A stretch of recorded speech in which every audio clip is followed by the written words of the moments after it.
Welcome to academia biology और मैं हूं आपके साथ सचिन अंतिल। तो आज की इस वन शॉट क्लास में हम कंप्लीट करेंगे आपका एक और chapter that is human excretory system. तो शुरू करते हैं। सबसे पहले समझते हैं कि आपका जो एक्सक्रीशन है क्या होता है ये प्रोसेस। तो एक्सक्रीशन को डिफाइन करेंगे पहले and then we will move towards your further chapter. तो एक्सक्रीशन को हम डिफाइन कर सकते हैं it is the process of it is the process of getting rid of it is the process of getting rid of waste products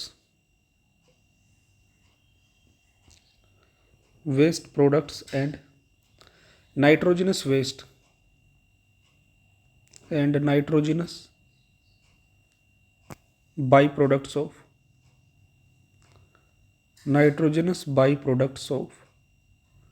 metabolism.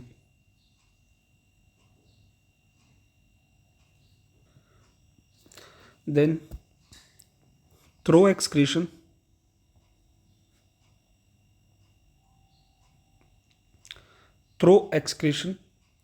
organisms control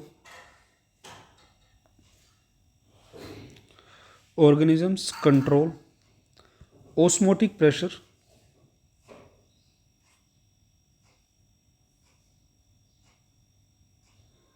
that is balance between inorganic ions and water.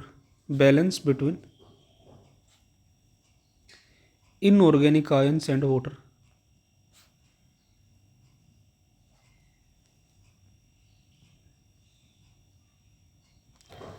And जो आपका excretion है ultimately वो आपको homeostasis को maintain करने में भी help करता है। दस excretion promotes homeostasis. So guys I hope कि आपको समझ आ गया होगा कि आपका जो एक्सक्रीशन एक प्रोसेस है जिसमें आपके बॉडी के जो वेस्ट प्रोडक्ट्स हैं एंड आपका जो नाइट्रोजनस बाई प्रोडक्ट्स हैं मेटाबॉलिज्म के, उनको बॉडी से रिमूव किया जाता है। साथ में बॉडी में ऑस्मोटिक प्रेशर को मेंटेन किया जाता है, आपकी inorganic ions and water balance को भी मेंटेन किया जाता है, जिससे अल्टीमेटली आपका जो होम्योस्टेसिस है उसको प्रमोट किया जाता है। अब इसके बाद आपकी एनसीईआरटी में कुछ ऑर्गेनिजम्स दे रखे हैं एंड उनके क्या क्या ऑर्गन्स हैं आपका नाइट्रोजन वेस्ट को रिमूव करने के लिए वो मेंशन कर रखे। तो वो हम देखते हैं, मे भी आपसे पूछ लिया जाए। सबसे पहले है आपका जो आपके क्या है फ्लैटवर्म्स आपके रोटिफर्स एंड आपके एनेलिड्स, देन आपके सिफेलोकोड्स।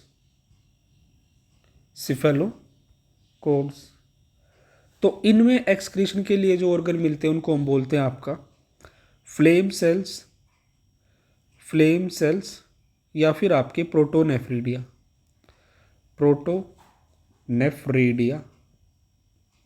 ठीक है। देन इसके बाद नेक्स्ट आपके जो आपके अर्थवर्म है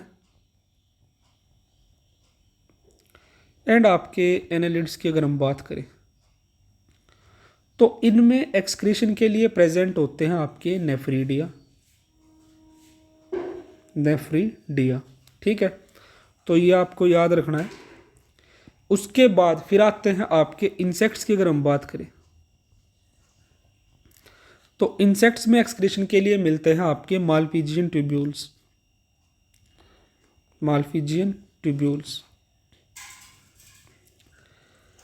एंड थर्ड, अगर बात की जाए आपके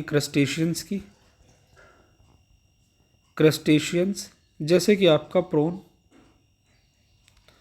तो इनमें एक्सक्रीशन के लिए मिलती है ग्रीन ग्लैंड्स या जिनको हम बोलते हैं आपका एंटीनल ग्लैंड्स। ठीक है, तो ये आपको याद रखना है। एंड यहीं पे जो आपकी एनसीईआरटी है उसमें एक इम्पोर्टेंट पॉइंट मेंशन कर रखा है आपका, ये भी आपको याद रखना है। Kidney doesn't play significant role in kidney doesn't play significant role in removal of ammonia, ठीक है, इन रिमूवल ऑफ अमोनिया। तो ये आपको याद रखना है, एनसीईआरटी की लाइन है ये आपकी। देन इसके बाद हम देखते हैं आपका किडनी के डिफरेंट पार्ट्स, आपकी किडनी में क्या क्या पार्ट्स प्रेजेंट होते हैं, एंड फिर देखेंगे नेफ्रॉन। तो मैं एक बार ड्रॉ कर लेता हूँ। तो ये है आपका एक किडनी का सिंप्लीफाइड डायग्राम। तो अब इसमें हम लेबलिंग करते हैं आपके डिफरेंट पार्ट्स की। तो देखो भाई, सबसे पहले अगर बात की जाए तो आपका जो ये वाला पार्ट है, इसको हम बोलते हैं आपका renal cortex. This is your renal cortex. फिर अगर बात की जाए जो आपका पार्ट थोड़ा सा और अंदर प्रेजेंट है, मान लीजिए यहाँ पे इस रीजन में जो ये पार्ट है, this is your renal medulla. ये है आपका रीनल मेडुला, ठीक है। जो ये आपका बिल्कुल बाउंड्री वाला जो आउटर पार्ट है थोड़ा सा, ठीक है, इसको हम बोलते हैं आपका कॉर्टेक्स। एंड कॉर्टेक्स के अंदर जो आपका पार्ट प्रेजेंट है उसको हम बोलते हैं आपका रीनल मेडुला, ठीक है। देन उसके बाद जस्ट सेकंड, जो ये आपको इस तरह से ट्रेंगुलर शेप के जो ये स्ट्रक्चर दिख रहे हैं, इनको हम क्या बोलते हैं? इनको बोलते हैं हम आपका medullary pyramids. These are your medullary pyramids, medullary pyramids. और मेडुलरी पिरामिड्स के बीच में जो आपको ये इस तरह से जो ये वाला स्पेस दिख रहा है, ठीक है, इस स्पेस को हम बोलते हैं आपका क्या? These are your columns of Bertini, columns of Bertini, ठीक है। देन कॉलम्स ऑफ बर्टिनी के बाद आपकी जो किडनी है उसकी एक आउटर कवरिंग भी प्रेजेंट होती है। तो वो कवरिंग भी हम आपको यहाँ दिखा देते हैं। मान लीजिए कुछ इस तरह से ये आपकी कवरिंग प्रेजेंट होती है, जिसको हम बोलते हैं आपका रीनल कैप्सूल, ठीक है। तो ये हो गया आपका renal capsule. This is your renal capsule. And ये आपको यहाँ पे दिखाई दे रही होंगी, आपकी आर्टरीज हैं एंड वेन्स आपकी प्रेजेंट हैं। सो गाइज आई होप कि जो ये बेसिक स्ट्रक्चर था वो आपको अच्छे से समझ आ गया होगा। अब देखो यहाँ पे जो आपका एक मेडुलरी पिरामिड है उसको हम थोड़ा सा जूम करके देखते हैं, उसमें किस तरह की अरेंजमेंट आपको देखने की मिलती है। मान लीजिए ये हो गया आपका क्या, ये है आपका medullary pyramid. Just a second, this is your medullary pyramid. ये आपका मेडुलरी पिरामिड हो जाता है। अब इस मेडुलरी पिरामिड में आपका जो नेफ्रॉन होता है, नेफ्रॉन कुछ आपका इस तरह से प्रेजेंट होता है। एक सेकंड भाई,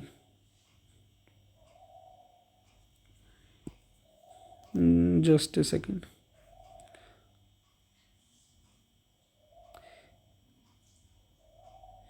ये कुछ इस तरह से आपका क्या नेफ्रॉन आपकी मेडुलरी पिरामिड में प्रेजेंट होता है। ये इसका कलेक्टिंग डक्ट हो जाएगा आपके नेफ्रॉन का। तो देखो अब यहाँ पे एक छोटी सी चीज़ आपको याद रखनी, यहाँ पे मैं आपको पाथ ऑफ यूरिन बताऊँगा। क्या बताऊँगा? Path of urine. तो जो ये यूरिन की आपको पाथ है ये याद रखनी। हो सकता है आपसे सीक्वेंस बेस्ड क्वेश्चन पूछ लिया जाए, ठीक है। तो जस्ट ए सेकेंड, देखो भाई यहाँ क्या आपकी, we will see your path of urine. तो इसमें याद रखना पाथ ऑफ यूरिन में सबसे पहले जो आपका यूरिन आपके कहाँ आएगा, आपके नेफ्रॉन से आएगा। किस में? देखो ये क्या आपका, दिस इज योर नेफ्रॉन, ये आपका नेफ्रॉन है, ठीक है। नेफ्रॉन से आपके कलेक्टिंग डक्ट में आएगा। जो ये ट्यूब लाइक स्ट्रक्चर आपको दिख रहा है, दिस इज कलेक्टिंग डक्ट, ठीक है। किस में आ गया? कलेक्टिंग डक्ट में आ गया। देन कलेक्टिंग डक्ट से जो ये आपको पार्ट दिख रहा है, this is your renal papillae. ये है आपका रीनल पेपिले, आपके नेफ्रॉन से कलेक्टिंग डक्ट, देन आपके रीनल पेपिले में। एंड रीनल पेपिले के बाद देखो भाई, जो ये स्ट्रक्चर्स इस तरह से यहाँ पे ग्रीन कलर से जो मैंने शो किया है, ये इस तरह से जो जॉइंट स्ट्रक्चर्स हैं यहाँ पे, ये कुछ इस तरह से, अगर थोड़ा सा जूम करके हम देखें चीज़ों को, ये है आपका minor calyx. This is what, this is your minor calyx. तो पेपिले से माइनर कैलिक्स में, एंड माइनर कैलिक्स के बाद आता है आपका मेजर कैलिक्स, जो ये और आपका ब्रॉड पार्ट आ जाता है। दिस इज मेजर कैलिक्स, ठीक है, मेजर कैलिक्स में। एंड अल्टीमेटली जो ये आपकी किडनी का जो ये ब्रॉड पार्ट है, दिस इज, इसको हम बोलते हैं आपका रीनल पेल्विस। क्या है ये है आपका रीनल पेल्विस। तो यहाँ से आ जाएगा आपके रीनल पेल्विस में, ठीक है। एंड देन आपके रीनल पेल्विस के बाद आपका ये है आपका क्या, यूरेटर, ठीक है। तो रीनल पेल्विस के बाद आपका यूरेटर, देन आपका urinary bladder and urethra, urinary bladder, और सबसे लास्ट में फिर चला जाएगा आपका यूरिथ्रा से आउटसाइड योर बॉडी, ठीक है। तो ये हो गया, थोड़ा सा हो सके तो इस यूरिन पाथ को एक बार देख लेना, मे भी आपसे सीक्वेंस बेस्ड क्वेश्चन यहाँ से पूछ लिया जाए। अब इसके बाद जो इम्पोर्टेंट चीज़ आती है वो है आपका नेफ्रॉन का स्ट्रक्चर। तो देखो भाई, नेफ्रॉन के स्ट्रक्चर में पहले, स्ट्रक्चर ड्रॉ करने से पहले मैं एक बार आपको पार्ट्स बता देता हूँ नेफ्रॉन के बारे में। तो याद रखना, in each kidney there are about 1 million nephrons. There are about 1 million nephrons, 1 million nephron, ठीक है। एक किडनी में आपके लगभग 1 मिलियन नेफ्रॉन होते हैं, ठीक है। ये आपको याद रखना है, कई बार क्वेश्चन पूछ लिया जाता है ये भी। अब देखो, जो आपका नेफ्रॉन है, नेफ्रॉन को हम क्या बोलते हैं, functional unit of kidney, functional unit of kidney. Nephron आपकी किडनी की फंक्शनल यूनिट है। अब जो ये नेफ्रॉन है, इसमें आपके कौन कौन से पार्ट होते हैं ये देखते हैं। सबसे पहले अगर बात की जाए तो आपके नेफ्रॉन में प्रेजेंट होता है renal capsule, renal capsule. And second part की अगर बात की जाए तो renal tubule, this is renal tubule. तो जो आपका रीनल कैप्सूल होता है, रीनल कैप्सूल में आपके दो पार्ट होते हैं। The first one is glomerulus, first is your glomerulus, and the second is your Bowman's capsule, Bowman's capsule. और रीनल ट्यूब्यूल की हम बात करें तो ट्यूब्यूल्स होते हैं आपके PCT, proximal convoluted tubule, Henle's loop, Henle's loop, and third है आपका क्या, डीसीटी। ये होते हैं आपके नेफ्रॉन के डिफरेंट पार्ट्स, ठीक है। तो PCT is here for proximal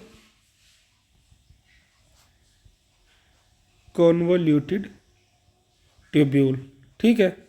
and DCT है आपका डिस्टल कॉन्वोल्यूटेड ट्यूब्यूल। तो ये आपको याद रखना है, ठीक है। अब यहाँ देखो, अगर आपके नेफ्रॉन्स की बात की जाए तो नेफ्रॉन्स भी भैया आपके दो टाइप्स के होते हैं। Type of nephron, type of nephron on the basis of location. Location के बेस पे जो आपके नेफ्रॉन है ये आपके दो तरह के होते हैं। अब वो दो तरह के कौन कौन से होते हैं तो वो देखो, एक तो होते हैं आपके कोर्टिकल नेफ्रॉन्स, कोर्टिकल नेफ्रॉन, ठीक है। एंड दूसरे जो होते हैं वो होते हैं आपके जक्स्टा मेडुलरी नेफ्रॉन, ठीक है। अब इनके बीच में डिफरेंस क्या होता है ये आपको पता होना चाहिए, हो सकता है कि आपसे ये पूछ लिया जाए। तो देखो भाई, जो आपके, अगर बात की जाए इन दोनों में से सबसे ज़्यादा जो नेफ्रॉन प्रेजेंट होते हैं वो आपके कोर्टिकल नेफ्रॉन होते हैं। 80 से 85% नेफ्रॉन आपके कैसे होते हैं, कोर्टिकल होते हैं, और 10 से 15% सिर्फ आपके होते हैं जक्स्टा मेडुलरी। ठीक है, अब इनकी लोकेशन की बात की जाए, जो आपके कोर्टिकल नेफ्रॉन्स है these are present in cortex. कहाँ प्रेजेंट होते हैं आपके, प्रेजेंट इन कोर्टेक्स। ठीक है, less penetrated in medulla, less penetrated, less penetrated in medulla. ठीक है, ये मेडुला के बहुत ज़्यादा अंदर प्रेजेंट नहीं होते। वहीं पे अगर जक्स्टा मेडुलरी नेफ्रॉन्स की बात की जाए तो ये होते हैं आपके penetrated deep inside nebula, penetrated deep inside in medulla, deep inside medulla. ठीक है, आई होप कि ये इतनी चीज़ आपको समझ आई होगी। एंड इनके बीच में जो एक मेजर डिफरेंस है वो क्या है, कोर्टिकल नेफ्रॉन्स में वासा रेक्टा एब्सेंट होती है। वासा रेक्टा आपकी क्या होती है, एक ब्लड वेसल होती है, कैपिलरी होती है। ठीक है, जो आपके नेफ्रॉन के साथ साथ चलती है। तो वासा रेक्टा इनमें एब्सेंट है एंड जक्स्टा मेडुलरी में वासा रेक्टा प्रेजेंट है आपकी, वासा रेक्टा प्रेजेंट। तो आपको ये डिफरेंसेस बिल्कुल अच्छे से याद रखने हैं। अब हम देखते हैं आपका नेफ्रॉन का diagram with their different part. तो भाई देखो, ये है आपके एक नेफ्रॉन का सिंप्लीफाइड डायग्राम। तो अब इसमें देखो, जो आपका ये वाला पार्ट है, ये राउंड स्ट्रक्चर है, इसको हम बोलते हैं Bowman's capsule. This is your Bowman's capsule. ठीक है, एंड इस बोमन्स कैप्सूल में यहाँ पे एक टफ्ट ऑफ कैपिलरीज प्रेजेंट होता है कुछ इस तरह से, जिसको हम बोलते हैं आपका ग्लोमेरुलस। This is glomerulus. ठीक है, एंड जो ये आपकी कैपिलरी का जो ये पार्ट है, इसमें जो पार्ट आपकी नेफ्रॉन के अंदर आ रहा है, this is that is going towards your nephron, and second part that is going outside your nephron. तो जो ये वाला पार्ट है आपका, इसको हम बोलेंगे आपका एफरेंट आर्टरियोल, एफरेंट आर्टीरियोल। ये तो हो गया एफरेंट आर्ट। और जो ये आपकी बोमन्स कैप्सूल से दूर जा रहा जो ये पार्ट, इसको बोलते हैं इफरेंट आर्टीरियोल, इफरेंट आर्टीरियोल। आपको ये बिल्कुल अच्छे से याद रखना है। अब इसके बाद नेक्स्ट पार्ट आता है आपका क्या, पीसीटी। जो ये आपको कन्वुलेटेड जो ये पार्ट दिख रहा है, दिस इज, ये है आपका PCT. PCT stands for your proximal convoluted tubule. ठीक है, एंड एक चीज़ और याद रखना, जो आपकी क्या है, आपका ग्लोमेरुलस प्लस आपका बोमन्स कैप्सूल, ये दोनों मिलके बनाते हैं आपकी रीनल कॉर्पस्कल, रीनल कॉर्पस्कल। ठीक है, ये आपको याद रखना है। अब जो ये पार्ट था आपका, दिस इज योर पीसीटी, ये है आपका पीसीटी। एंड एक सेकंड भाई, थोड़ा सा यहाँ पे मैसी हो गई हैं चीज़ें, कोई नहीं, वी विल मैनेज। तो ये है आपका पीसीटी। अब पीसीटी के बाद जो नेक्स्ट पार्ट आता है आपका, जो ये इतना पार्ट है, कितना, जो ये वाला आपका सारा का सारा पार्ट, ये है आपका loop of Henle. This is what, this is loop of Henle. ये आपका लूप ऑफ हेनले है, जिसमें आपका जो ये वाला पार्ट है, इसको हम बोलते हैं आपका descending loop. This is descending limb, this is your descending limb. And जो ये जहाँ से आपका जो भी मटेरियल होगा ऊपर की तरफ जाएगा, इसको हम बोलते हैं आपका असेंडिंग लिम्ब, असेंडिंग लिम्ब। ठीक है, आई होप इतनी चीज़ें बिल्कुल आपको अच्छे से क्लियर हो गई होंगी। इसके बाद आपके लूप ऑफ हेनले के बाद जो नेक्स्ट पार्ट आता है, जो ये आपका पार्ट है, दिस इज योर डीसीटी, यानी कि distal convoluted tubule. And DCT के बाद जो ये पार्ट है आपका, this is your collecting duct, collecting duct. तो आई होप यहाँ तक आपको जो नेफ्रॉन के डिफरेंट पार्ट्स हैं वो बिल्कुल अच्छे से क्लियर हो गए होंगे। ठीक है, अब थोड़ा सा इसको एडजस्ट कर लेते हैं। एंड यहाँ पे याद रखना भाई, जो आपका कलेक्टिंग डक्ट है, कलेक्टिंग डक्ट के लिए ये बोला जाता है it is not a part of nephron, it is not a part of nephron. हो सकता है कि आपको क्वेश्चन दे दिया जाए which of the following option is not a part of nephron, and 4 उसमें आपको ऑप्शन दे देंगे, तो आपको पता होना चाहिए जो आपका कलेक्टिंग डक्ट है it is not considered as a part of your nephron. तो ये बिल्कुल आपको अच्छे से याद रखना है। एंड अब यहाँ पे एक चीज़ और तुम्हें याद रखनी है, जो आपकी क्या होगी, जस्ट ए सेकेंड, जो आपकी मालफिजियन बॉडी है,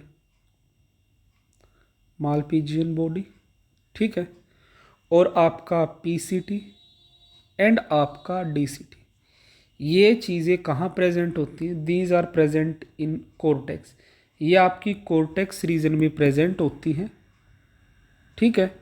वहीं पे अगर बात की जाए आपकी लूप ऑफ हेनले की, क्या, लूप ऑफ हेनले, जो आपका लूप ऑफ हेनले होता है ये प्रेजेंट होता है आपका मेडुलरी रीजन में। तो ये बिल्कुल आपको अच्छे से दिमाग में फिट कर लेना है।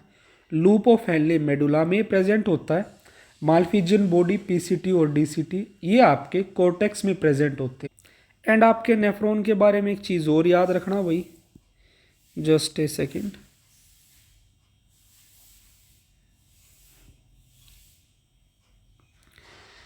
This is what we are studying here, your structure of nephron, ये है आपका स्ट्रक्चर ऑफ नेफ्रॉन, ठीक है। अब इसके बाद जो आपका नेक्स्ट इंपॉर्टेंट पार्ट आता है वो है आपका मैकेनिज्म ऑफ यूरिन फॉर्मेशन। तो भाई इस टॉपिक को हम अलग पेज से शुरू करते हैं। Next is your mechanism of urine formation.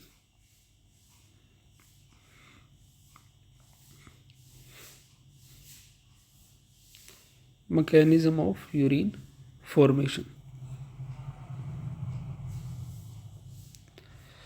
तो देखो इसमें जो आपका यूरिन फॉर्मेशन का मैकेनिज्म है इसमें आपके 3 स्टेप है। The first one is your glomerular filtration, glomerular filtration, ठीक है। एंड अगर सेकंड स्टेप की बात की जाए तो सेकंड है आपका tubular reabsorption, second is your tubular reabsorption, reabsorption, and third step है आपका ट्यूबुलर सिक्रेशन, ट्यूबुलर सिक्रेशन। अब इन तीनों स्टेप्स में क्या होता है वो हम देखते हैं। First is your glomerular filtration, second tubular reabsorption, third is your tubular secretion. तो भाई देखो फर्स्ट स्टेप ग्लोमेरुलर फिल्ट्रेशन, या जिसको हम बोलते हैं आपका अल्ट्रा फिल्ट्रेशन भी बोलते हैं। इसमें क्या होता है, जो आपकी अल्ट्रा फिल्ट्रेशन, जो आपका बोमन्स कैप्सूल है वहाँ पे आपके ब्लड को फिल्टर किया जाता है, ठीक है। एंड जो भी आपके वेस्ट मटेरियल है उनको आपके नेफ्रॉन में डाल दिया जाएगा, और जो भी काम की चीज़ें होंगी उनको रीएब्जॉर्ब कर लिया जाएगा, ठीक है। तो ये होता है आपका ग्लोमेरुलर फिल्ट्रेशन में। एंड यहाँ पे याद रखना आपकी किडनी अब किडनीज फिल्टर अबाउट 1100 से 1200 ml ब्लड पर मिनट, ठीक है। तो अल्ट्रा फिल्ट्रेशन में याद रखना है किडनीज फिल्टर अबाउट 1100 से 1200 ml ब्लड पर मिनट, ठीक है। आपकी किडनी 1 मिनट में लगभग 1100 से 1200 ml ब्लड को प्योरीफाई करती है, फिल्टर करती है। तो जो ये काम है ये आपका काम होता है आपके ग्लोमेरुलस में होता है, ठीक है। अब इसके बाद जो नेक्स्ट आपका स्टेप आता है that is your tubular reabsorption. तो अब ट्यूबुलर रीएब्जॉर्प्शन में क्या होता है वो हम देखते हैं। जो भी कंटेंट आपका आपके नेफ्रॉन में मतलब फिल्टर किया जाएगा उस कंटेंट में से आपका अराउंड 99% कंटेंट्स को रीएब्जॉर्ब कर लिया जाता है आपके रीनल ट्यूब्यूल्स में। क्या 99% रीएब्जॉर्प्शन, रीएब्जॉर्प्शन इन रीनल ट्यूब्यूल्स, इन रीनल ट्यूब्यूल्स। ठीक है, आपके जो रीनल ट्यूब्यूल्स हैं उनमें आपका जो भी है कंटेंट उसका 99% चीज़ें क्या कर ली जाती हैं, रीएब्जॉर्ब कर ली जाती है। अब यहाँ पे आपको याद रखना है कि किन चीज़ों का एक्टिव ट्रांसपोर्ट होता है, किन का पैसिव ट्रांसपोर्ट होता है, एंड आपके किस पार्ट में किन चीज़ों का रीएब्जॉर्प्शन होता है। तो वो मैं आपको 1 बाय 1 बताऊंगा। सबसे पहले देखो भाई, जो आपका क्या होता है, आपका ग्लूकोज प्लस आपके विटामिन्स प्लस आपके मिनरल्स, ठीक है, और आपके अमाइनो एसिड्स, देन आपके फैटी एसिड्स प्लस आपकी सोडियम आयंस, आपकी पोटाशियम आयंस प्लस आपकी कैल्शियम आयंस। तो ये जितनी भी चीज़ें यहाँ पे लिखवाई गई हैं ये सारी बहुत ज़्यादा काम की चीज़ें हैं। तो इन चीज़ों का क्या करवाया जाता है, आपका एक्टिव ट्रांसपोर्ट, यानी कि इनको एक्टिव ट्रांसपोर्ट की हेल्प से रीअब्जॉर्ब करवाया जाता है, एक्टिव ट्रांसपोर्ट। ठीक है, आई होप ये इतनी चीज़ आपको समझ आई होगी। देन नेक्स्ट है आपका आपकी HCO3 निगेटिव, आपकी क्लोरीन, देन आपका वाटर। इन चीज़ों का करवाया जाता है आपका पैसिव ट्रांसपोर्ट, पैसिव ट्रांसपोर्ट। ठीक है, तो ये आपको अच्छे से याद रखना है, इनका होता है आपका पैसिव ट्रांसपोर्ट। अब इसके बाद आ जाता है, सबसे पहले क्या आता है आपका, सबसे पहले आता है आपका क्या, पीसीटी। पीसीटी में आपका लगभग 60 से 65% रीएब्जॉर्प्शन होता है।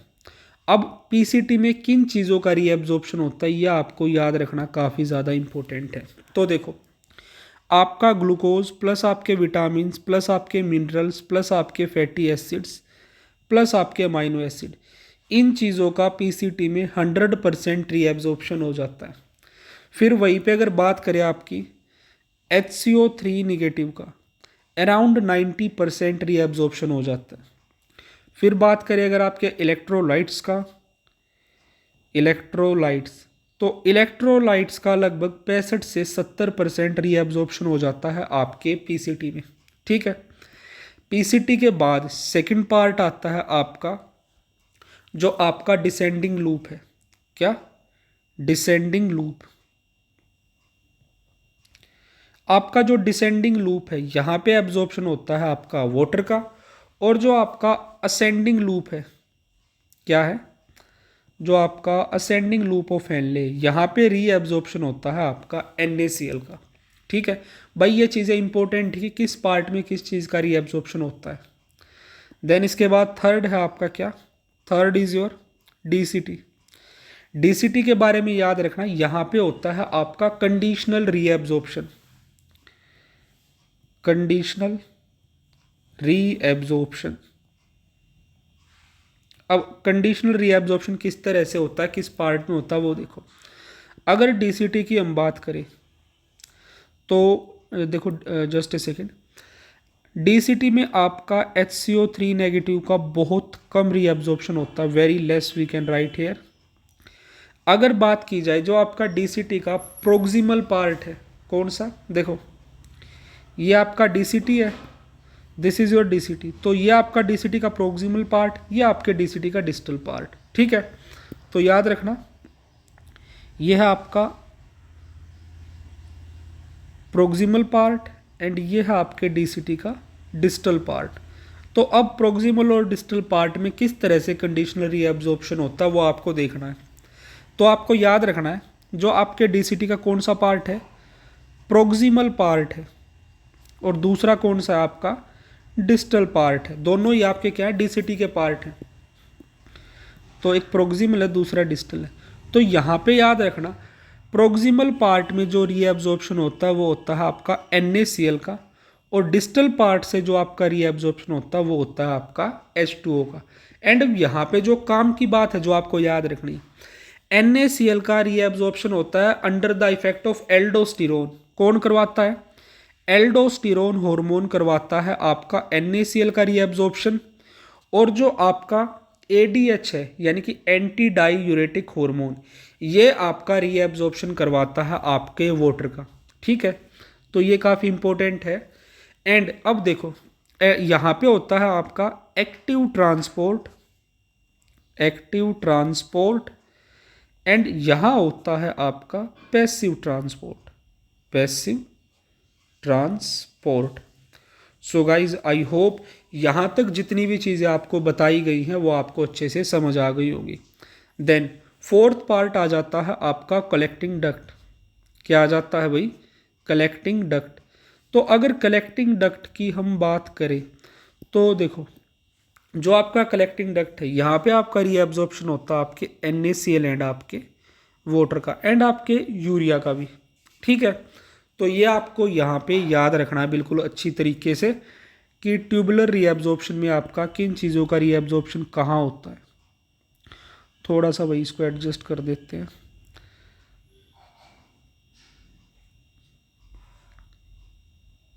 ठीक है, आई होप कि चीज़ें आपको अच्छे से क्लियर हो गई होंगी ट्यूबुलर रीएब्जॉर्प्शन के बारे में। अब थर्ड पार्ट आता है आपका क्या? Tubular secretion. तो ट्यूबुलर सिक्रीशन में क्या होता है आपका? Secretion of waste product in nephron from blood, ठीक है। क्या? Secretion of waste product in nephron from blood, ठीक है। अरे रीएब्जॉर्प्शन में कंफ्यूज मत होना, रीएब्जॉर्प्शन में क्या था? ट्यूब्यूल से निकाल के ब्लड में डालना, और सिक्रीशन का मतलब है ब्लड से उठा के आपके नेफ्रॉन में डालना। अब यहां देखो, आपको याद रखना है एक छोटा सा पॉइंट। आपने कई बार सुना होगा क्रिएटिनाइन के बारे में। क्रिएटिनाइन, क्रिएटिनाइन क्या है आपका? देखो, ये आपका एक वेस्ट प्रोडक्ट है जो कि मसल मेटाबॉलिज्म के टाइम पे फॉर्म होता है। क्या है? Waste product form during muscle metabolism, form during muscle metabolism, ठीक है। मसल मेटाबॉलिज्म के टाइम पे आपका ये क्रिएटिनाइन फॉर्म होता है। एंड किडनी फंक्शनिंग जो टेस्ट होते हैं उसमें आपके क्रिएटिनाइन को ही चेक किया जाता है, ठीक है। क्या लिखना है? It is checked during kidney functioning test. Kind लिख दिया, this is kidney functioning, it is checked during kidney functioning. जो भी आपकी टेस्टिंग होती है उनमें आपका क्रिएटिनाइन को चेक किया जाता है। तो हो सकता है आपसे एक क्वेश्चन भी पूछ लिया जाए कि किस चीज़ को किडनी फंक्शनिंग टेस्ट में चेक किया जाता है, तो आपके पास इतनी इन्फॉर्मेशन होनी चाहिए। और इसी के साथ हमारा जो ये वाला पार्ट था ये आपका ऑलमोस्ट कंप्लीट हो गया है, ठीक है। अब एक छोटा सा आपकी NCERT में डायग्राम दे रखा है, वो मैं आपको बताता हूँ। तो भाई ये है आपका सिंपल सा एक डायग्राम आपके नेफ्रॉन का। अब पार्ट कौन सा क्या है वो हम ऑलरेडी अभी बिल्कुल जस्ट अभी डिस्कस हम कर चुके हैं। तो अब यहाँ पे रीएब्जॉर्प्शन एंड सिक्रीशन के बारे में देखो कि कहाँ पे किन चीज़ों का आपका रीएब्जॉर्प्शन हो रहा है। तो देखो, सबसे पहले अगर बात की जाए आपके PCT वाले पार्ट में, यहाँ पे किन चीज़ों का रीएब्जॉर्प्शन होता है आपका? फैटी एसिड्स, आपका ग्लूकोज, ठीक है, आपके वाइटामिन्स, ठीक है, एंड उसके अलावा आपका मिनरल्स। एक चीज़ देखो, जो ये आपके बाहर की तरफ है रो, इसका मतलब क्या? आपकी जो चीज़ें हैं उनको नेफ्रॉन से उठा के आपके ब्लड में डाला जा रहा है, ठीक है। तो कंफ्यूज नहीं होना है। मिनरल्स के बाद आपका K पॉजिटिव, आपका Na पॉजिटिव, एंड आपका कैल्शियम। ये हो रहा है आपका इन चीज़ों का रीएब्जॉर्प्शन, ठीक है। अब बात की जाए सिक्रेशन किन चीज़ों का होगा, यानी कि सिक्रेशन उन चीज़ों का होगा जो वेस्ट होगी जिनको बॉडी से निकालना होगा, यानी कि ब्लड से उठा के नेफ्रॉन में और नेफ्रॉन से फिर आपका बॉडी से बाहर। तो यहाँ पे याद रखना, जो आपका सिक्रेशन हो रहा है वो हो रहा है आपका यूरिक एसिड, आपका हाइप्यूरिक एसिड, देन आपका H पॉजिटिव, आपका K पॉजिटिव, आपका NH3, देन आपका क्रिएटिनाइन, एंड आपकी कुछ जो होंगी ड्रग्स। ठीक है, इन चीज़ों का क्या होगा आपका सिक्रीशन। अब क्या बताया था, जो आपका क्या है डिसेंडिंग लिम्ब ऑफ हेनले है, it is permeable to water. तो यहाँ पे क्या हो रहा है, आपका वाटर का रीएब्जॉर्प्शन हो रहा है। ठीक है, ये आपका वाटर का रीएब्जॉर्प्शन है। और जो असेंडिंग लिम्ब है आपके हेनले का, यहाँ पे होता है आपका NaCl का reabsorption. NaCl, NaCl and NaCl। एक चीज़ याद रखना, जो आपका ये है, दिस इज नीचे की तरफ जो कंटेंट जा रही है आपके, this is descending limb and ये है आपका असेंडिंग लिम्ब। जो आपका डिसेंडिंग लिम्ब होता है इट इज इम्परमिएबल टू आपका NaCl, और जो आपका असेंडिंग लिम्ब है it is impermeable to water. तो यह आपको याद रखना है। उसके बाद नेक्स्ट पार्ट आ जाता है आपका DCT। तो DCT में क्या बताया था, जो प्रोक्सिमल पार्ट है, प्रोक्सिमल पार्ट में किसका आपका रीअब्जॉर्प्शन होता है, आपके NaCl का। And under the influence of which hormone, aldosterone. Aldosterone करवाता है आपका NaCl का रीअब्जॉर्प्शन। देन आपका कुछ हद तक यहाँ पे HCO3 निगेटिव का भी एब्जॉर्प्शन होता है। एंड बात की जाए आपके डिस्टल पार्ट में होता है आपका वाटर का reabsorption, H2O। Under the effect of which hormone, your anti diuretic hormone. तो ये आपको याद रखना है।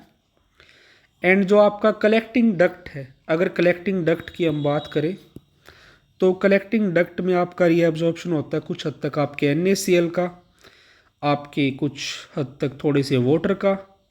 ठीक है। एंड अगर बात की जाए सीक्रेशन किन चीज़ों का होता है, तो सीक्रेशन होता है आपका H पॉजिटिव का, K पॉजिटिव का। ठीक है, इन चीज़ों का आपका क्या होता है, आपका सीक्रेशन होता है। और जो यहाँ से आपका क्या होता है, आपका जो यूरिया होता है, यूरिया को डाला जाता है आपका मेडुलरी इंटरस्टिशियम में। मेडुलरी इंटरस्टिशियम में, मेडुलरी इंटरस्टिशियम में क्यों डाला जाता है, ताकि जो ओस्मोलैरिटी है उसको इंक्रीज किया जा सके। ठीक है। सो गाइज आई होप यहाँ तक जितनी भी चीज़ें आपको बताई गई हैं वो आपको अच्छे से समझ आ गई होगी। ठीक है, तो इसको थोड़ा सा एडजस्ट कर लेते हैं, जस्ट ए सेकेंड।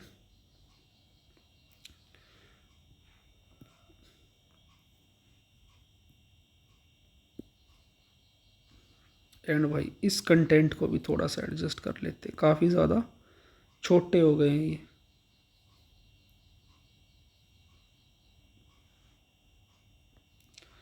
तो जस्ट ए सेकेंड, वंस मोर।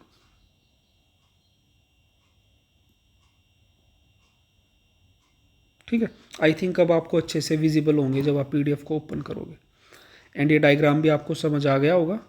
अब यहाँ पे मैं आपको कुछ एडिशनल इन्फॉर्मेशन देने वाला हूँ जो कि आपको दिमाग में याद करके रखनी है। तो देखो, ब्लड फिल्टर्ड बाय किडनी पर minute, blood filtered bye kidney पर मिनट क्या होता है, ये वैल्यू जस्ट अभी मैंने आपको बताई थी कुछ टाइम पहले इसी लेक्चर में, 1100 से 1200 ml। Then second is your amount of filtrate formed, amount of filtrate formed by kidneys, formed by kidneys per minute. तो ये वैल्यू आपको याद रखनी 125 ml। एंड इसी को हम क्या बोलते हैं आपका, दैट इज़ योर GFR।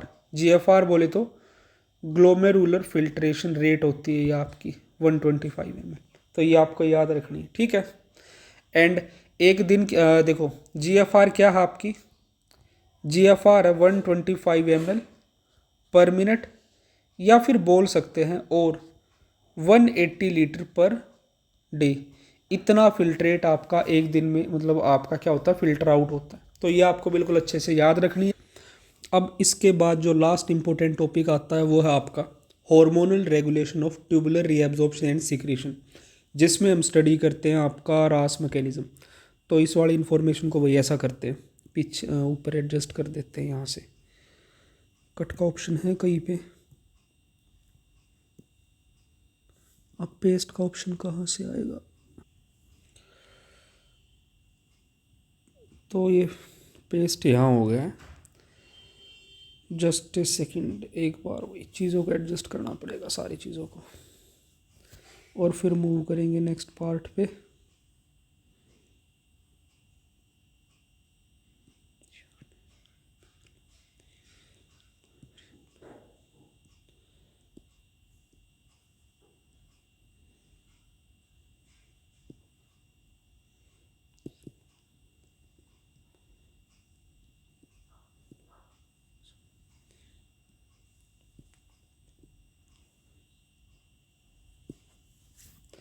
तो शुरू करते हैं आपका रास मैकेनिज्म। तो देखो भाई, नेक्स्ट टॉपिक है आपका hormonal regulation of tubular reabsorption and secretion. Hormonal regulation of tubular reabsorption and secretion. इसमें जो मेन जो आपका सिस्टम हम पढ़ते हैं वो आपका रास मैकेनिज्म का ही सिस्टम है, ठीक है। तो जस्ट ए सेकंड, एंड अभी सारी चीज़ें आपकी क्लियर हो जाएंगी भाई। आपके साथ के साथ नोट्स भी बनवाने इंपॉर्टेंट है। यही पीडीएफ अब तुम्हारे काम आ जाएगी, तुम्हें खुद से कुछ लिखने की ज़रूरत नहीं पड़ेगी। तो यहाँ पे देखो, आपके 4 से 5 हार्मोन्स आते हैं। सबसे पहले है एडीएच, जिसको हम बोलते हैं आपका एडीएच या फिर वैसोप्रेसिन, ठीक है। या इसको एक और नाम दिया जाता है। ये कैसा हार्मोन होता है? It is anti diuretic hormone. नाम फुल फॉर्म ये एक्सपेंड किए, ठीक है। ADH stands for anti diuretic hormone. Second hormone है RENIN। डबल एन के साथ कंफ्यूज मत होना, वो रेनिन है जो तुम डाइजेशन वाले चैप्टर में पढ़ते हो, और ये रेनिन है, ठीक है, सिंगल एन है इसमें। और इसके बाद तीसरा हार्मोन है तुम्हारा एंजियोटेंसिन, ठीक है। एंड इसके बाद चौथा हार्मोन है तुम्हारा एल्डोस्टिरोन, ठीक है। एंड लास्ट जो हार्मोन है वो है आपका ANP, that is atrial natriuretic peptide, ठीक है। तो ये भाई तुम्हारे 5 हार्मोन है। अब इन 5 हार्मोन के बारे में देखो। जो शुरू के तुम्हारे 4 हार्मोन हैं, क्या शुरू के जो 4 हार्मोन हैं ये तो इंक्रीज करते हैं ब्लड वॉल्यूम में। क्या करते हैं? इंक्रीज ब्लड वॉल्यूम, ठीक है। ये तो ब्लड वॉल्यूम को आपका इंक्रीज करेंगे। और जो आपका ANP है ये क्या करता है? डिक्रीज करता है ब्लड वॉल्यूम को, डिक्रीज ब्लड वॉल्यूम, ठीक है। अब इनमें से जो ये आपके 3 हार्मोन हैं ये आपका काम करते हैं किस में? रास मैकेनिज्म, ठीक है। अब ये रास मैकेनिज्म क्या है? ये एक आपके कैस्केड है हॉर्मोन्स के काम करने की, ठीक है। तो ये हो गया आपका रास मैकेनिज्म। तो एक बार सबसे पहले देख लो तुम किसके बारे में? ADH के बारे में। ADH, तो ADH क्या है आपका? ADH के बारे में थोड़ी सी इंफॉर्मेशन आपको देखनी है। It is synthesized in hypothalamus and secreted by posterior pituitary,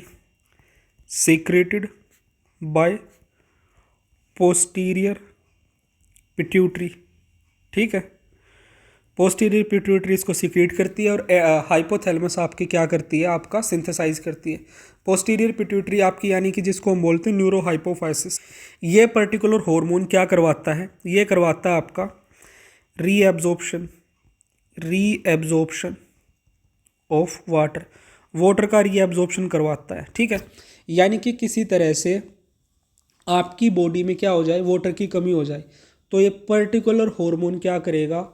आपकी बॉडी में वाटर को रीएब्जॉर्ब करवाएगा ताकि उस वॉल्यूम को दोबारा मेंटेन किया जाए। तो आई होप ये चीज़ आपको समझ आ गई होगी। एंड अब देखो भाई तुम्हारा क्या, अब जो मेन जो पार्ट शुरू होता है दैट इज़ योर रास मैकेनिज्म। तो इसको एडजस्ट कर देते हैं, यहीं पे मैं इसको डाल देता हूँ, ठीक है। तो ADH को इसको यहाँ से याद रखना अपना, एक बॉक्स में इसको डाल देते हैं, ठीक है, क्योंकि थोड़ा सा रास मैकेनिज्म के लिए हमें क्या चाहिए, स्पेस चाहिए। तो शुरू करते हैं। सेकंड जो आपका इम्पोर्टेंट पार्ट है दैट इज़ योर रास mechanism. Renin angiotensin aldosterone system होता है रास मैकेनिज्म। ठीक है, लिखवा भी देता हूँ मैं इसको। क्या है? Renin angiotensin, renin angiotensin aldosterone, aldosterone system. ठीक है, तो देखो सबसे पहले ये है हमारी क्या, ये हो गई आपकी क्या, liver. This is your liver. Liver में आपके जो हिपेटोसाइट्स हैं उनसे हमें मिल जाएगा आपका एंजियोटेंसिनोजन, एंजियोटेंसिनोजन। ठीक है, और जो ये तुम्हारा एंजियोटेंसिनोजन है ये 485 अमाइनो एसिड का हार्मोन होता है। ठीक है, कितने का? 485 अमाइनो एसिड का हार्मोन होता है। अब जो आपका क्या है, एफरेंट आर्ट्रियोल जो मैंने आपको बताया था, this is your efferent arteriole, efferent arteriole. ठीक है, जो आपका एफरेंट आर्टीरियोल है उसमें क्या होते हैं, आपके जेजी सेल्स होते हैं। जो आपके जेजी सेल्स है ये आपका ब्लड वॉल्यूम में डिक्रीज को डिटेक्ट कर सकते हैं, ब्लड प्रेशर कम होगा उसको डिटेक्ट कर सकते हैं। इफ और जैसे ही आपका ये ब्लड वॉल्यूम कम हुई, ब्लड प्रेशर डिक्रीज हुआ, तो आपकी जो ग्लोमुलर फिल्ट्रेशन रेट है वो भी कम हो जाएगी। तो यह आपके जेजी सेल्स उस घटी हुई ग्लोमुलर फिल्ट्रेशन रेट को डिटेक्ट करेंगे एंड रिलीज करेंगे आपका सिक्रेटिन, सॉरी रेनिन। तो ये क्या है आपके, these are your JG cells. तो इनके बारे में लिख लेना, JG cells can detect fall in GFR, fall in GFR and release, and क्या रिलीज करेंगे ये आपका जेजी सेल्स आपका रिलीज करेंगे आपका रेनिन। ठीक है, अब जो ये आपका रेनिन होगा, ये रेनिन क्या करवाएगा, ये एंजियोटेंसिनोजन का ब्रेक डाउन करवाएगा, जिससे क्या बन जाएगा, एंजियोटेंसिन 1। क्या बन गया, एंजियोटेंसिन 1 आपका बन गया। ठीक है, अब देखो जो एंजियोटेंसिन 1 है आपका, ये कितने अमाइनो एसिड का हार्मोन है, एंजियोटेंसिन 1 है 10 अमाइनो एसिड का हार्मोन। ठीक है, तो ये आपको बिल्कुल अच्छे से याद रखना है कि जो रेनिन है उसने एंजियोटेंसिनोजन को एंजियोटेंसिन 1 में कन्वर्ट करवाया। Now we need to adjust this content, थोड़ा सा एडजस्ट हो गया भाई। अब देखो फिर क्या है, आपकी जो लंग्स होती है, क्या है आपकी, ये हो गई आपकी लंग्स, लंग्स। तो जो आपकी लंग्स है, लंग्स से हमें मिलेगा एस, एस बोले तो angiotensin converting enzyme, angiotensin converting enzyme. जो ये तुम्हारा एस है ये क्या करेगा, ये एंजियोटेंसिन 1 को एंजियोटेंसिन 2 में कन्वर्ट करवाएगा, एंजियोटेंसिन 2। ठीक है, तो एस काम करेगा यहाँ पे एंड एंजियोटेंसिन 1 को एंजियोटेंसिन 2 में कन्वर्ट करवाएगा। और जो तुम्हारा एंजियोटेंसिन 2 है ये 8 अमाइनो एसिड का हार्मोन होता है। कितने अमाइनो एसिड का हार्मोन है, ये है तुम्हारा 8 अमाइनो एसिड का हार्मोन। ठीक है, अब इसमें देखो भाई,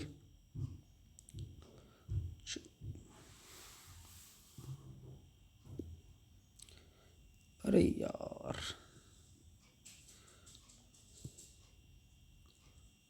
अब जो तुम्हारा ये क्या है, एंजियोटेंसिन जो 2 है इसके बारे में देखो, ये कैसा है, ये है आपका एक्टिव हार्मोन है।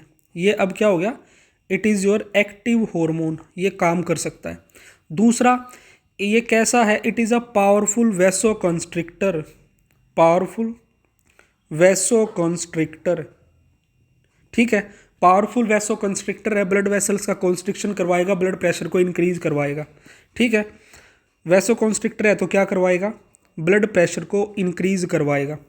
और ये क्या कर सकता है आपका, ये करवाएगा आपका सोडियम, क्लोरीन, आपका H2O का क्या करवाएगा, रीएब्जॉर्प्शन, रीएब्जॉर्प्शन फ्रॉम पीसीटी। आपके पीसीटी से किस किस चीज़ का, सोडियम का, क्लोरीन का और वाटर का रीएब्जॉर्प्शन करवाएगा। ये आपको बिल्कुल अच्छे से याद रखना है। एंड एक पॉइंट और इसके बारे में जो आपको याद रखना है वो क्या है, it is the only hormone, only hormone that stimulate, only hormone that stimulate reabsorption, reabsorption of water from PCT। ये आपका अकेला एक ऐसा हार्मोन है जो आपके पीसीटी से वाटर का रीएब्जॉर्प्शन करवाता है। ठीक है, अब भाई इस कंटेंट को थोड़ा सा दोबारा से हम रीअरेंज करते हैं, थोड़ा सा इसको साइज को।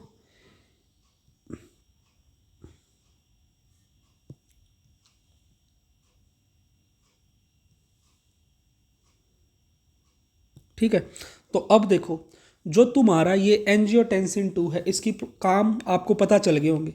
अब दूसरी ये क्या करवाता है वो देखो, ये मान लीजिए ये है आपकी किडनी, एंड किडनी पे यहाँ पे प्रेजेंट है आपकी क्या, ये हो गई आपकी adrenal gland. This is what, this is your adrenal gland.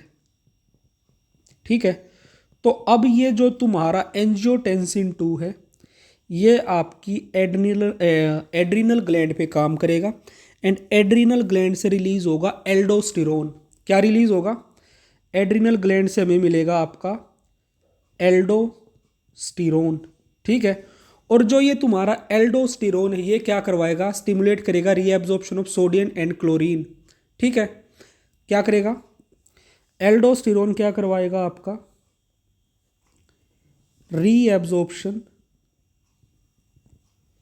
Of Na positive and Cl negative, sodium and chlorine का रीएब्जॉर्प्शन करवाएगा, और आपका सिक्रीशन करवाएगा K पॉजिटिव का in collecting duct, and secretion of K positive in collecting duct. ठीक है, तो इस तरह से क्या हो जाएगा, ये वाटर का जब देखो सोडियम का और क्लोरीन का रीएब्जॉर्प्शन होगा, तो उसी के साथ साथ आपका आयंस का जब रीएब्जॉर्प्शन होगा तो वाटर का भी आपका रीएब्जॉर्प्शन होता है, एंड जिसकी वजह से क्या होगा, जो यूरिन की वॉल्यूम है वो कम हो जाएगी, और आपकी बॉडी में आपकी जो फ्लूइड की वॉल्यूम है, ब्लड की वॉल्यूम है, उसको इंक्रीज किया जाएगा। ठीक है, तो आई होप ये चीज़ें आपको अच्छे से समझ आ गई होंगी। अब देखो भाई इसके बारे में,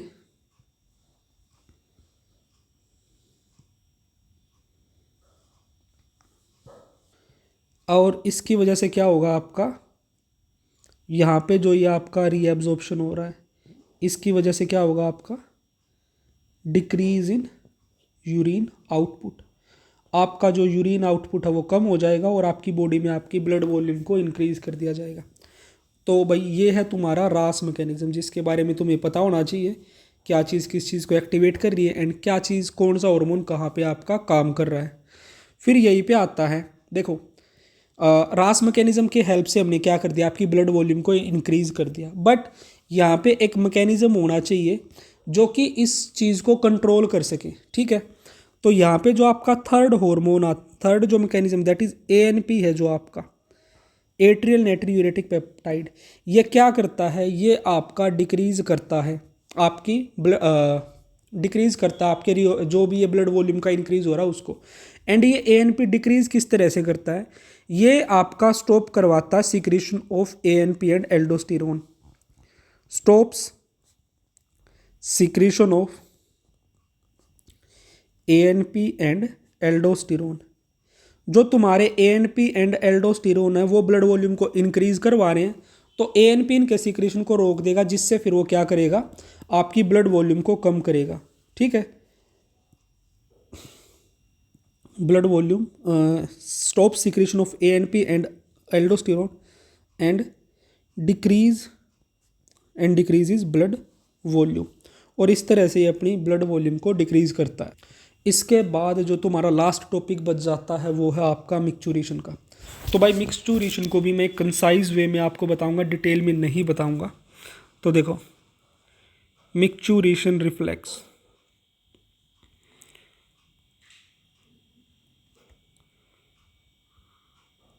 तो देखो मिक्चुरेशन में क्या होता है, इसमें क्या होता है आपका release of urine from urinary bladder, या आपके यूरिनरी ब्लैडर से आपके यूरिन को रिमूव करने में आपका काम करती है, ठीक है, जिसको हम यूरिनेशन भी बोलते हैं। तो सबसे पहले देखो क्या, जैसे ही आपके यूरिनरी ब्लैडर में 400 से 500 ml यूरिन हो जाएगा, 400 से 500 ml यूरिन इन ब्लैडर, ठीक है, आपके यूरिनरी ब्लैडर में 400 से 500 ml क्या हो गया, यूरिन हो गया। तो जिसकी वजह से क्या होगा, जो तुम्हारा ब्लैडर है उसके जो स्ट्रेच रिसेप्टर है वो आपके स्ट्रेच हो जाएंगे, ठीक है, वो उसको डिटेक्ट कर लेंगे। Stretch receptor, stretch receptor stretched and send impulse to and send impulse to spinal cord, और वो स्ट्रेच रिसेप्टर आपकी स्पाइनल कोड को एक इम्पल्स सेंड करेंगे, ठीक है। और जो ये आपकी इम्पल्स होगी, ये इम्पल्स कहाँ पे जाएगी आपकी, ये जाएगी मिक्चुरेशन सेंटर में। कहाँ जाएगी आपकी, मिक्चुरेशन सेंटर में, ठीक है। और जो तुम्हारा मिक्चुरेशन सेंटर होता है ये कहाँ होता है, ये होता है आपकी सैक्रल स्पाइनल कोड के, सैक्रल स्पाइनल कोड की S2 एंड S3 में तुम्हारा मिक्चुरेशन सेंटर होता है। अब यहाँ से क्या होगा, इस मिक्चुरेशन सेंटर से जनरेट होगी मिक्चुरेशन रिफ्लेक्स। मिक्चुरेशन रिफ्लेक्स यहाँ पे आपकी जनरेट होगी, और जो ये आपकी मिक्चुरेशन रिफ्लेक्स होगी ये कैसी होगी, ये होगी आपकी एक पैरासिम्पैथेटिक इम्पल्स। पैरासिम्पैथेटिक इम्पल्स होती है, जो कि जाएगी आपकी कहाँ जाएगी, आपके यूरिनरी ब्लैडर के पास, ठीक है। ट्रांसपोर्ट टुवर्ड्स आपके यूरिनरी ब्लैडर के पास ये जाएगी, ठीक है। और अब यूरिनरी ब्लैडर के पास जब ये जाएगी तो क्या करवाएगी, जो तुम्हारा यूरिनरी ब्लैडर है इसको तो कॉन्ट्रैक्ट करवाएगी। क्या करवाएगी, इसको कॉन्ट्रैक्ट। और जो तुम्हारा इंटरनल क्या है, इंटरनल यूरिथ्रल स्फिंक्टर है, इंटरनल यूरिथ्रल स्फिंक्टर, इसका क्या करवाएगी, इसको रिलैक्स करवाएगी। इसको क्या करवा देगी, आपका रिलैक्स करवा देगी, ठीक है। अब इसके बाद क्या होगा, नॉर्मली अगर जो पर्सन है वो यूरिनेशन कर देगा तो वहीं पे मामला ख़त्म है। बट इन केस अगर यूरिनेशन नहीं होता है तो ये जो आपकी इम्पल्स है ये कुछ टाइम के लिए रुकेगी, बट उसके बाद एक नई इम्पल्स जनरेट होगी, और जो वो नई इम्पल्स जनरेट होगी वो और ज़्यादा स्ट्रोंग होगी, एंड अल्टीमेटली वो आपकी जो नेक्स्ट इम्पल्स वो आपका यूरिनेशन करवा देगी, ठीक है। तो यहाँ पे हम सिंपली लिख सकते हैं आपका यूरिनेशन हो जाएगा, नहीं होने वाली कंडीशन को हम लेके ही नहीं चलते। तो ये थी आपकी क्या, मिक्चुरेशन रिफ्लेक्स। अब यहीं पे आ जाते हैं आपके कुछ एक डिसऑर्डर्स, तो वो डिसऑर्डर्स और हम देख लेते हैं भाई। डिसऑर्डर्स,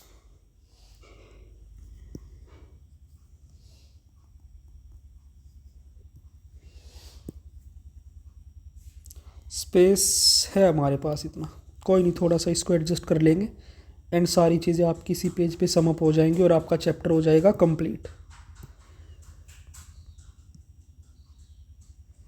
तो देखो जो आपके डिसऑर्डर्स है उसमें सबसे पहले आता है आपका हीमेटोयूरिया।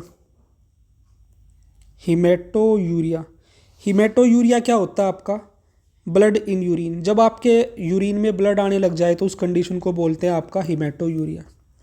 दूसरा होता है आपका ग्लाइकोसूरिया। ग्लाइकोसूरिया क्या होता है, जब आपके ब्लड यूरिन में क्या आने लग जाए, protein in glucose. Glycosuria is glucose, जब आपके यूरिन में आने लग जाए ग्लूकोज इन यूरिन, तो दैट इज योर ग्लाइकोसूरिया। उसके बाद नेक्स्ट है आपका एल्ब्यूमिनोयूरिया। अल्ब्यूमिनोयूरिया,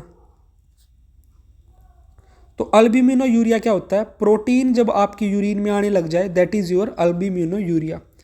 फिर उसके बाद नेक्स्ट है आपका फोर्थ, दैट इज कीटोयूरिया। कीटोयूरिया में क्या होता है आपका, ketone bodies in urine, ketone bodies in urine, ठीक है। एंड उसके बाद एक कंडीशन होती है आपकी alkaptonuria, alkaptonuria. Alkaptonuria क्या होता है, जब आपके यूरिन में एल कैप्टोन आ जाए, एल कैप्टोन इन यूरिन, ठीक है। तो क्या होगा, जो ये आपका ये जो एल कैप्टोन यूरिया है, एक तो याद रखना ये क्या है, it is a genetic disorder, genetic disease हम इसे बोल सकते हैं, ठीक है। जो आपका एल कैप्टोन है ये एयर के कांटेक्ट में आएगा, air, just a second, air के कांटेक्ट में आके क्या होगा, ये टर्न्स ब्लैक, ब्लैक कलर का कर देगा आपके यूरिन को, टर्न्स यूरिन ब्लैक, ठीक है। ऑक्सीडाइज कर देगा आपके यूरिन के, जिसकी वजह से ब्लैक कलर हो जाएगा। देन नेक्स्ट आ जाता है आपका sixth, that is your uraemia. Uraemia क्या होता है, आपके जब यूरिन में बहुत ज़्यादा यूरिया हो, एक्सिस यूरिया इन यूरिन, इसको हम बोलते हैं यूरीमिया, ठीक है। एंड जो हीमोडायलिसिस होता है आपका, जो डायलिसिस किया जाता है वो इसी कंडीशन के लिए होता है। Then seventh is your glomerulo, glomerulonephritis, ठीक है। जहाँ भी ये आइटिस वर्ड आपको दिखाई दे, समझ जाना क्या है, आपकी इन्फ्लामेशन है। तो आपका जब ग्लोमेरुलर, जो आपका ग्लोमेरुलस है उसमें क्या हो जाए, आपकी इन्फ्लामेशन हो जाए, इन्फ्लामेशन ऑफ ग्लोमेरुलस, ठीक है। देन इसके बाद नेक्स्ट आता है आपका eighth, that is your renal calculi, renal calculi. अब रीनल कैल्कुलाई क्या होता है, presence of hard crystallize salts formed in kidney. आपके यूरिन में जब क्या आ जाए, presence of hard insoluble crystallized salts, crystallized salts formed in kidney, formed in kidney in urine. जब आपके यूरिन में ये जो हार्ड इनसोल्यूबल क्रिस्टलाइज्ड आपके सोल्ट्स देखने को मिल जाए, उस कंडीशन को बोलते हैं renal कैल्कुलाई। And with this we have completed our chapter. मिलते हैं नेक्स्ट वन शॉट में। अगर आपको वन शॉट पसंद आया हो तो भाई लाइक कर देना, कमेंट कर देना, शेयर सब्सक्राइब कर देना। So stay tuned and keep preparing.